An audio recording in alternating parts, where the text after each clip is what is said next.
আমাদের নবী হযরত মুহাম্মদ সাল্লাল্লাহু আলাইহি সাল্লামকে না সৃষ্টি করলে নাকি আল্লাহ তাআলা কোনো কিছু সৃষ্টি করতেন না, এটা কতটুকু সত্য? এরকম একটা হাদিস আছে, কিন্তু সেই হাদিসকে মুহাদ্দিসগণ, হাদিস বিশারদ বিশ্লেষকগণ এই হাদিসকে জাল হাদিস হিসাবে চিহ্নিত করেছেন। এটি সনদ বিশুদ্ধতার সূত্রে বর্ণিত নয়। লাউলা লাউলা খুলিকতু লামা খুলিকাতিল আফলাক, নবী সাল্লাল্লাহু আলাইহি সাল্লাম যদি সৃষ্টি না হতেন আসমান জমিন সৃষ্টি হতো না। ভাইরা আমার, নবী সাল্লাল্লাহু আলাইহি সাল্লামের মর্যাদা বলার জন্য মিথ্যা হাদিস বলার কোনো দরকার নাই। নবম শতাব্দীর মুজাদ্দিদ ইমাম জালালউদ্দিন সুয়ুতী তার আল খাসায়েসুল কুবরা কিতাবের একেবারে প্রথম খণ্ডের শুরুতে 12 নম্বর পেজে ইমাম জালালউদ্দিন সুয়ুতী হাদিসটি উল্লেখ করার আগে তিনি উল্লেখ করেছেন ওয়াকরাজ হাকিম ওয়া বাইহাকি। হাদিসটি ইমাম বাইহাকি, ইমাম হাকিম সহ আর অনেক ইমাম নকল করেছেন। আদম আলাইহিস সালাম যখন দুনিয়াতে আসলেন, আল্লামা ইমাম কাস্তালানির আল মাওয়াহিবুল্লাহ দুনিয়া এখানে আছে, সেখানে এসেছে কোন বর্ণনায় 350, কোন বর্ণনায় 360 বছর কাঁদলেন। তিনি চিন্তা করলেন, বহু দোয়া করলাম, বহু কাঁদলাম, এখন এমন এক ব্যক্তির রেফারেন্স দিয়ে আমি দোয়া করব যাকে আল্লাহ সবচেয়ে বেশি ভালোবাসে। একটু জোরে বলেন না সুবহানাল্লাহ। আদম আলাইহিস সালাম নবীর উসিলা দিয়েছেন একটা কেন্দ্র করে, একটা বিষয়কে কেন্দ্র করে। আদম আলাইহিস সালাম সে হাদিস স্পষ্ট বলেছেন, সেটা কি আল্লাহ আমি তোমার হাবিবের উসিলা দিয়েছি এই কারণে আহাব্বাল খালকি, তিনি তোমার সৃষ্টির মাঝে, সব সৃষ্টির মাঝে প্রিয় ব্যক্তির রেফারেন্সটা আল্লাহ আমি এজন্য দিয়েছি। একটু জোরে বলেন না সুবহানাল্লাহ। আদম আলাইহিস সালাম আল্লাহর দরবারে দোয়া করলেন, আল্লাহ ইয়া রাব্বি আসআলুকা বিহাক্কি মুহাম্মাদিন, ও আমার প্রতিপালক, তোমার হাবিব তোমার বন্ধুর উসিলায় আমি তোমার দরবারে প্রার্থনা করছি, তোমার বন্ধুর উসিলায়, তোমার বন্ধুর হকের উসিলায় তুমি আমার প্রার্থনা কবুল করো। একটু জোরে বলেন না সুবহানাল্লাহ।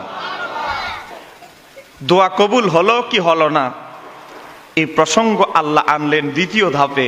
প্রথম ধাপে আমার আল্লাহ বললেন, তুমি আমার হাবিবের শান আজমত কেমনে চিনলে? দোয়া কবুল হয়েছে কি হয় নাই এই আলোচনায় আমার আল্লাহ যায় নাই। আমার আল্লাহ বলেছে, আদম তুমি আমার হাবিবকে কিভাবে চিনলে?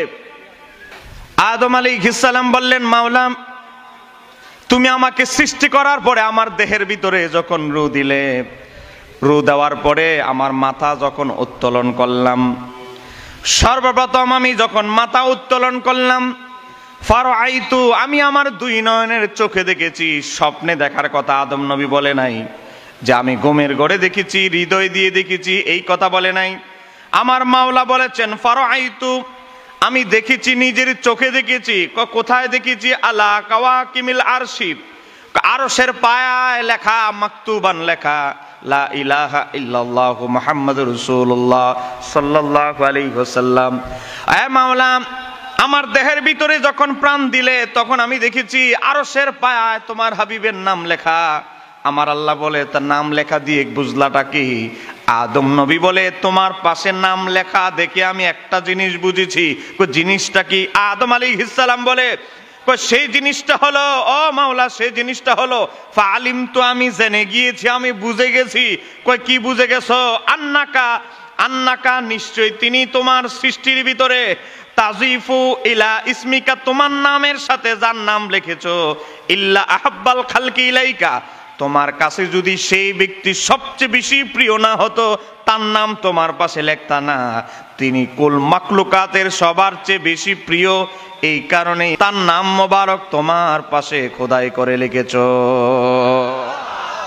এখনো আমার আল্লাহ আদম আলাইহিস সালামকে ক্ষমা করলো কি করলো না? নোটিশ দেয় না। এবার আমার আল্লাহ উত্তর দিচ্ছে, ফাকাল আল্লাহু তাআলা, আমার আল্লাহ বলছে, সাদাকতা ইয়া আদম, হে আদম তুমি সত্য বলেছো।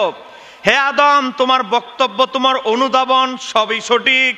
কুল মাখলুকাতের ভিতরে আমি আল্লাহ যত সৃষ্টি করেছি, সব সৃষ্টির আহাব্বা সবচেয়ে বেশি অধিক প্রিয় হলো আমার হাবিব।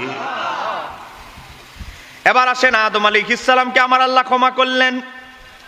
ক্ষমা করতে গিয়ে আরেকটা নোটিশ দিয়েছেন, আরেকটা বক্তব্য আমার আল্লাহ পেশ করেছেন। কই সেটা কি? আমার আল্লাহ সঙ্গে সঙ্গে আদম নবীকে বলেছেন, ওয়ালাউলা মুহাম্মাদুন মা খলাকতুকা, হে আদম আমি যদি আমার বন্ধুরে না বানাইতাম তাহলে তুমি আদমকেও বানাইতাম না। তাহলে আমরা যে বনি আদম, সমস্ত বনি আদম আমরা আদম হাওয়ার বংশধর। এই কথা বলেন না কেন? ঠিক কিনা? সবাই আমরা আদম হাওয়ার বংশধর। নাস্তিকদের মতো আমাদের চিন্তা চেতনা না যে বানর থেকে মানুষ, বলেন এরকম চিন্তাধারা কি আমাদের আছে? নাস্তিকরা কত কথাই বলবে, আমরা সবাই আদম হাওয়ার সন্তান। আজকে আদম নবীর সৃষ্টি হতো না যদি আমার নবীর সৃষ্টি না হতো। কথা কন না কেন, ঠিক কিনা?